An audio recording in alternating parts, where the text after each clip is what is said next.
What's up, you guys? Roland here, and we are going to do a quick Friday follow-up of my Amazfit GTR smartwatch. This is the watch that I got about 5 months ago on Amazon, and you can get one actually below for like half the price, almost what I paid for it. But anyways, look in the description below. You'll see a link for the watch to buy one yourself. It's an amazing watch, and a couple of reasons why I really like it a lot, and a couple of reasons why I kind of don't like it. But the good outweighs the bad, believe me when I say that.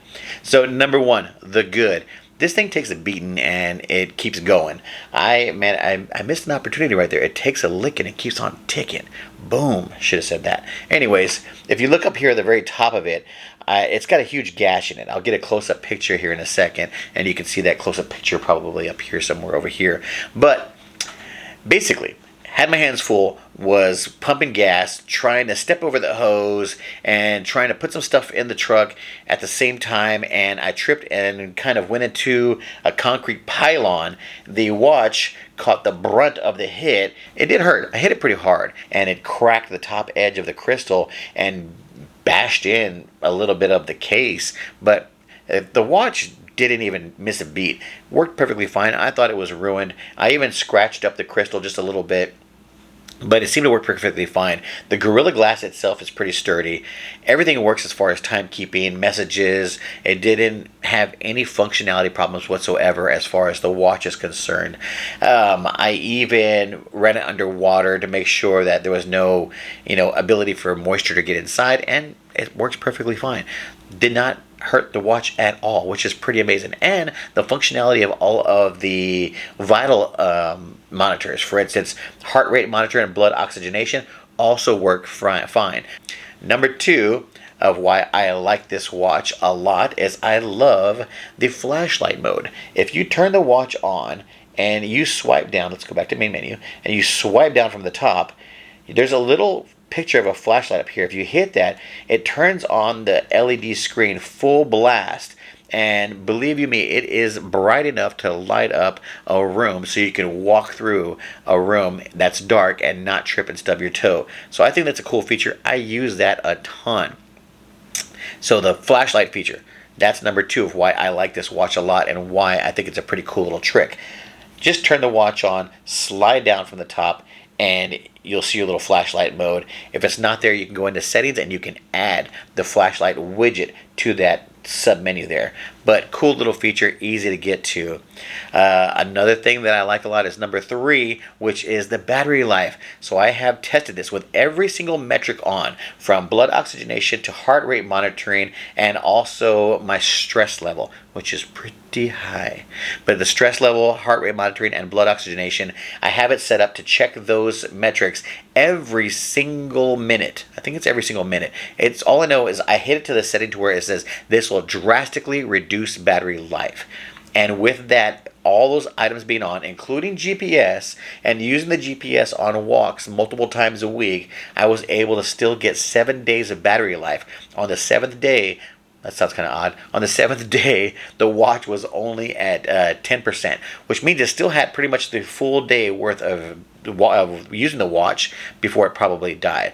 Now, if I didn't have all those metrics on and I just let the watch just act like it normally came from the factory, you would easily get 20 days out of the battery before you had to charge it. So if you're taking it on a little trip and you don't want to take the charger, which is very tiny, I can understand you not doing that, and just take the watch. It should just be fine as long as it's got a full charge and lasts you days and days and days, even with GPS usage.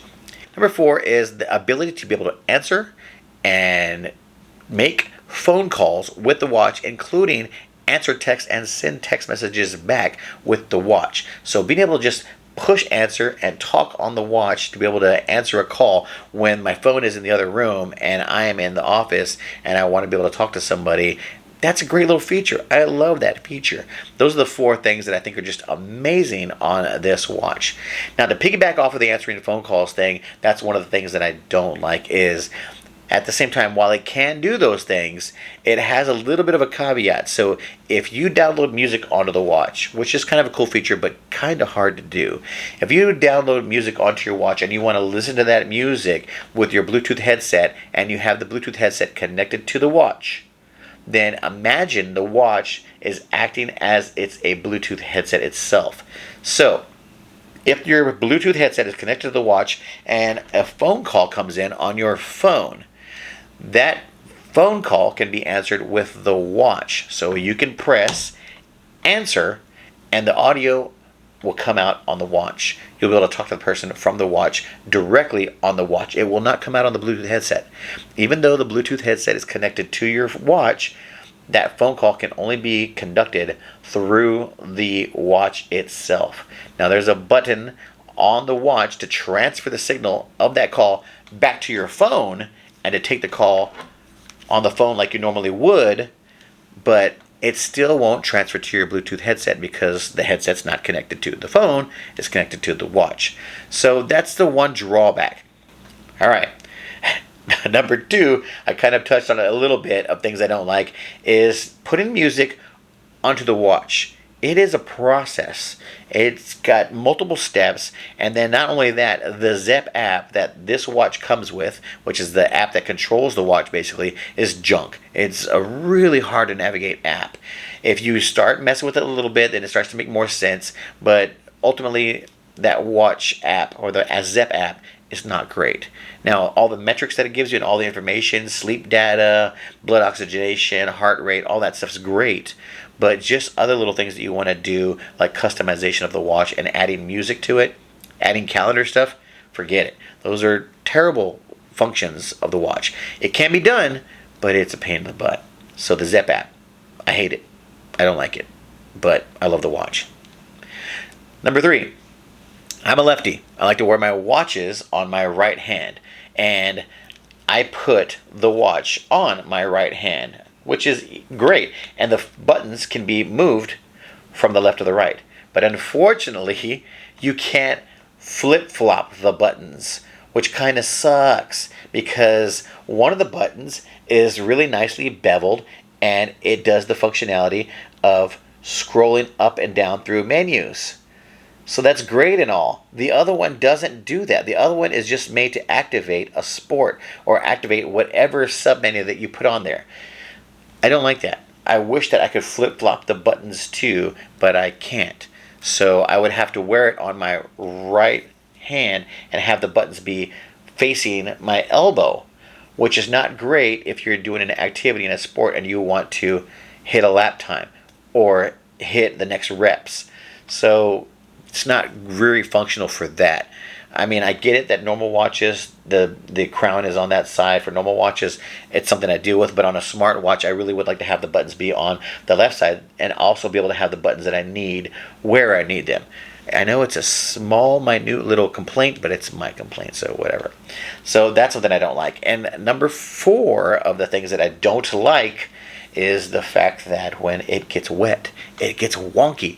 So whether it's a straight stream hitting the watch or whether it's little droplets hitting the watch gets all screwy and wonky whenever water hits it.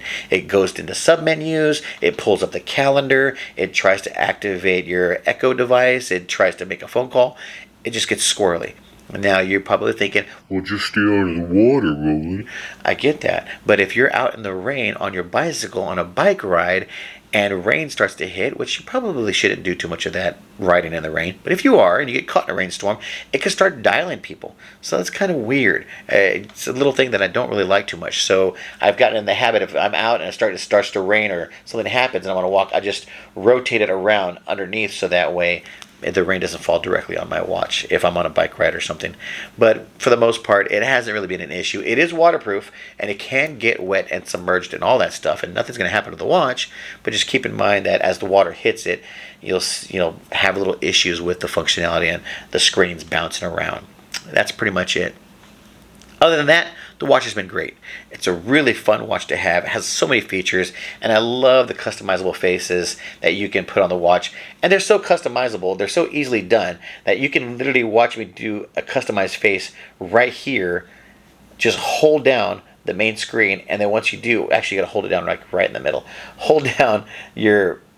Just hold down the main face until you see another menu come up. When it does, you can scroll through the different watch faces until you find one that you like. And once you find a watch face that you really like a lot, just turn it on. It's that simple. Like that one right there.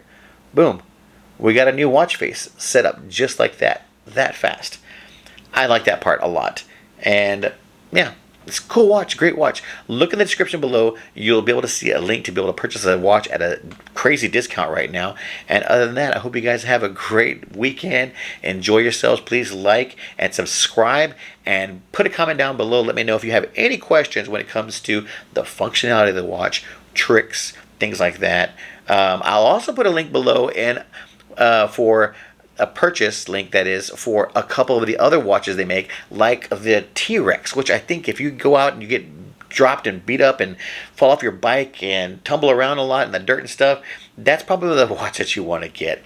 This is more of a dressy version, kind of trying to compete with the Apple Watch. But anyways, hope you guys enjoy. I'll see you guys soon. Take care and bye.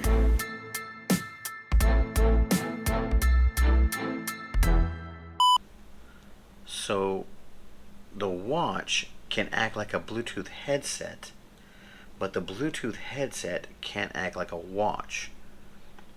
Just like your car can act like your bed, but your bed can never act like your car.